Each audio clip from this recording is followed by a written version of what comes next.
This is how I play the game!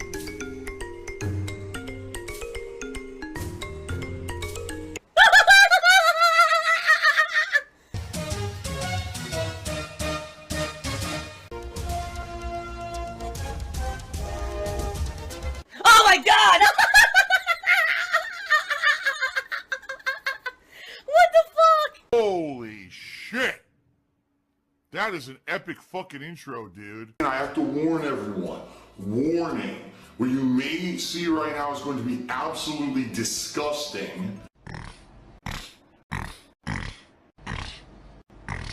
Sound good? Sounds good to me. This guy got the absolute cheapest packaging you could have. A fucking aluminum container with a piece of cardboard on top. Cardboard for something that has sauce and cheese. Can you use a single brain cell? Immediately you say, wait a minute. Cardboard for sauce and cheese is a bad idea. Cardboard gets wet. Cardboard gets disgusting when it's wet. They're just... I'm a Karen.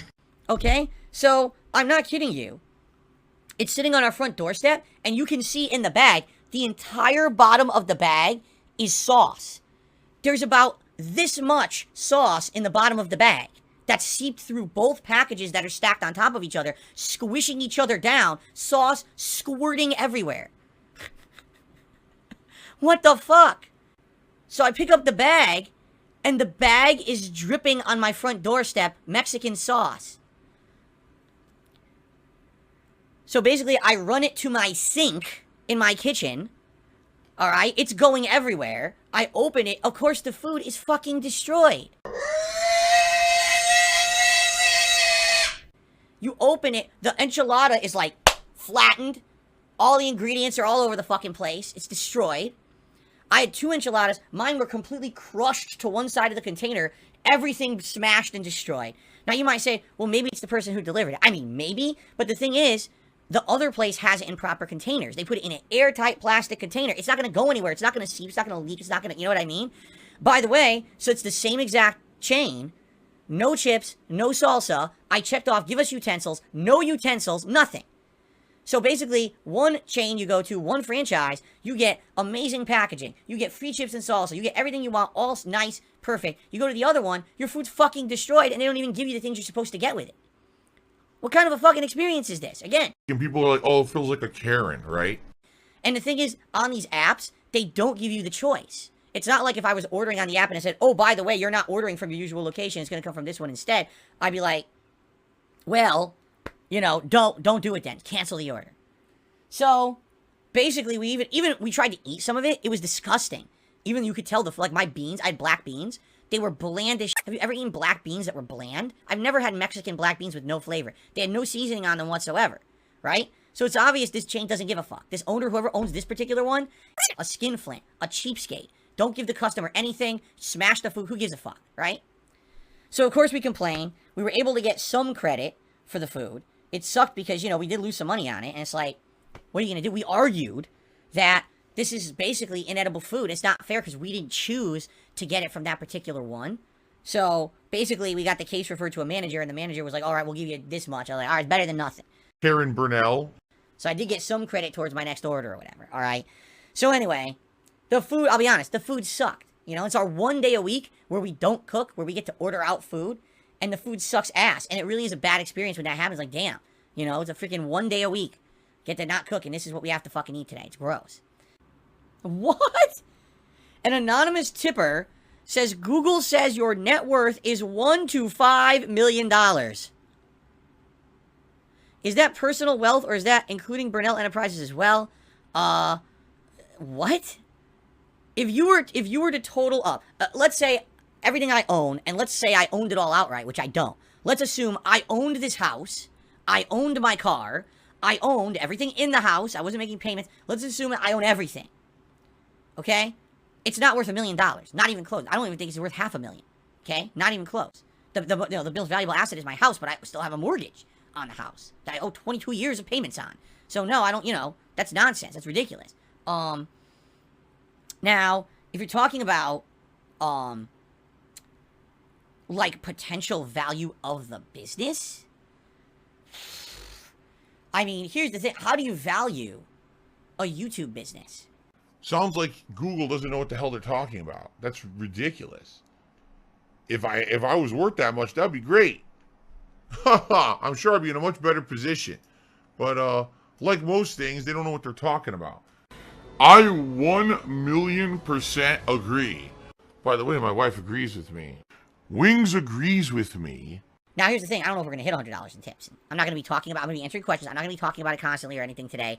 As you guys know, the last few weeks, I've dramatically cut back on talking about contributions and things because so many people saying it got so bad, and I agree with you. I don't want it to be all about that. I'll just say this up front because we're about to get started. This is my only stream of the day. All right? It would be great if you like the content, if you like Ask the King, you know, if you appreciate me being here on Thanksgiving, support the stream in any way you can, as simple as giving a like, as simple as, you know, becoming a member, super chat, super sticker tip. It's all appreciated. And if we hit $100 in tips, then we'll do a vest instead of a hat. That way you get a reward. Fair enough? As you guys know, I love what I do for a living. I e-bag, right? You're constantly asking your viewers and your fans for contributions. Dacky Smurf asked the following. A few years ago, you had mentioned a conversation with your mother about establishing a 10-year plan to grow your business. It's actually completely incorrect. We'll talk about that in a moment. You also had mentioned over a year ago, you had an interest in growing your brand by eventually establishing a network of content for your businesses. As times change, quite frequently as a content creator, and as things stand now, where do you in your career as a content creator, where do you see it going in 10 years? Any steps you've taken to grow your channel moving forward? Is there any plan to one day retire from streaming, gaming, or other content? When you're able to retire from streaming, what would you like to have done with your channel and content? Is there any way that you'd like to finally leave the platform, whichever one that may be at the time? And I had a major conversation with my mother at that point. And essentially we came to two decisions. Decision number one was that I was going to basically declare bankruptcy. That there was no way that I was going to move forward with my life with the amount of debt that I had. I was never going to pay it off. So I had to declare bankruptcy. That was decision number one. Okay? Decision number two was that I was going to have a plan, essentially a 10-year plan, where I was going to try to phase myself out of being a YouTube content creator and try to get a real-life job. McDonald's. Big Sloppy Meat wants to know what he was banned for. Alright, fine. Let's see. You posted up multiple times in the chat that McDonald's and Target is hiring, and he put my name in for consideration without my knowledge. Because basically things you could see, like the money I was making on YouTube was declining at the time. People were hating on me all over the internet and not liking me, you know, all over me. And we were at the point where basically the harassment had gotten so bad. Like my mother was like, how could you go on with your life, right? If this is going to be every moment is going to be harassment and messed up things happening to you. And I guess you're right. She's like, you're not beholden to people on the internet. Your life is your own. Yet the life that you're living because you're on the internet with your job, you kind of are beholden to them, which is stupid. Why have your whole life be controlled by these people on the internet? And I was like, you know, you're kind of right. But what happened? Within less than a year, right, of me having that conversation with my mother, COVID happened. And what happened during COVID? Literally the world changed. Businesses, jobs, entire industries. And at that point, all right, if I had decided that I was going to quit content creation, right, and I started phasing out, and imagine if I had tried to get a real world job, I probably would have lost it. Imagine, right, if I had decided that's it for me, I'm going to just, you know, throw in the towel and go get a brick and mortar job, maybe 2 brick and mortar jobs because I would have to, because there's no way I'm going to get a job that's going to pay as much as me being a YouTuber, honestly. You know, I'd be in a situation where basically I'd probably lose everything. If no one's going to pick me up in an office, I've been out of the industry since 2010. Who the hell's going to pick me up for like a customer support job or anything in the helicopter or aviation industry? No one. I've been out of the job for too long, you see? So basically, that's out. There's no way I could do an in-person job and be successful because that's just not what I've experienced in anymore. But what the 10-year plan has essentially evolved into is within 10 years, diversify myself enough on the internet that now I'm not just the gamer guy anymore, right? Now I'm known for other things, right? You can watch my podcast, you can come to a React event, you can see Phil do other and not even care about the gameplay, and that's all well and good. And maybe because of that, there'll actually be some potential for growth, as opposed to, oh, it's just Phil sitting here playing games all day and he'll never grow, right? So that's really the new 10-year plan, even though it's not new. And we're essentially 3 years into that plan. This year was a huge year for me for that, okay? And yes, there'll be more in the future that I'm going to be talking about very soon. Some plans in particular for next year, some announcements that I have, some new stuff coming that I think you guys are going to really like. I'm not sure exactly how 100% how it's going to be implemented yet, but I've got things in the works for 2023 based on a lot of things that have happened this year that I think you guys particularly are going to really enjoy, okay? So I'll let you know more about that as we get closer to it. But as of now, yes, the plan is in effect. and diversification is in effect, and it's not always just going to be about Phil playing games moving forward, that's failing. Let's be honest. You know, there's an audience for it. I love doing it. I'm going to keep doing it. But that can't just be what I do forever. We've got to diversify, and I'm working on that right now. So there you go. The reactionary content is the worst kind of content. It's like, I have nothing to say or do myself. I can't do anything creative or positive for myself. So instead, I take what other people say and do, and then I comment on it. That's not creative content. That's the easiest way out. Literally, you do nothing of any work or effort. You get paid. It's a free fucking paycheck to just sit there and go, pause, say 1-2 words, unpause, and, you know, literally, there's nothing to it at all, okay? And anyone could do it. All they care about is this. They want your view and your money. They don't want to make meaningful content for you. I know there's zero effort in any of that. There's no thought put into it. It's literally, I'm just going to sit here, press play, and make money, and do nothing for it. I didn't put any effort, any work, any thought. It was just me reacting to something I'm watching. Wow, I made a paycheck today for absolutely nothing because people are stupid. Now, as we're retiring and all of that, I have no plans to do that anytime soon. You know, that's all based on many things.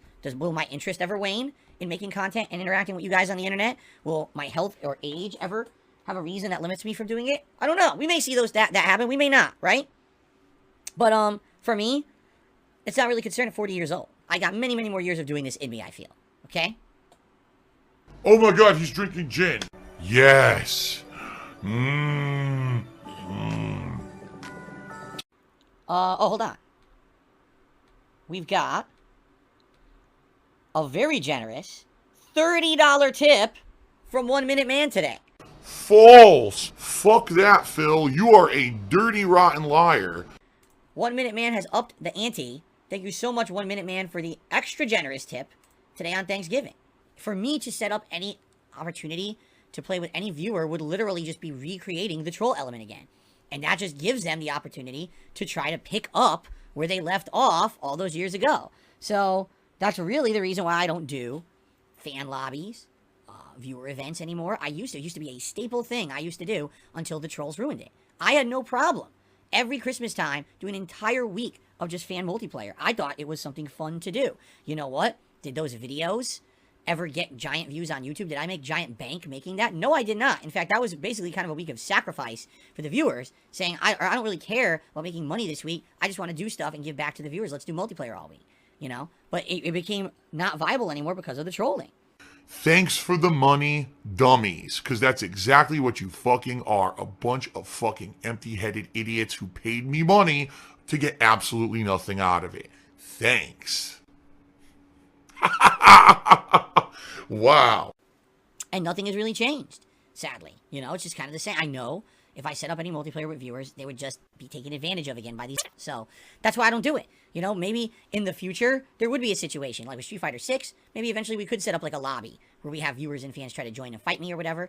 We'll see. I don't know how the online capabilities of that game are going to work, right?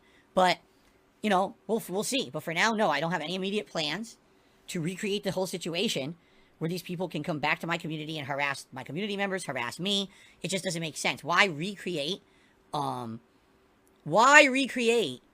that same situation that we know has already been abused in the past? It's not like things have changed. It's not like I'm the more beloved content creator on the internet anymore. If anything, these people are still around and they're still harassing, right? So I say, just leave it be and enjoy the content for what it is. You know, sorry that I can't do multiplayer, but been there, done that. Liked it, had to stop doing it because of idiots ruining it.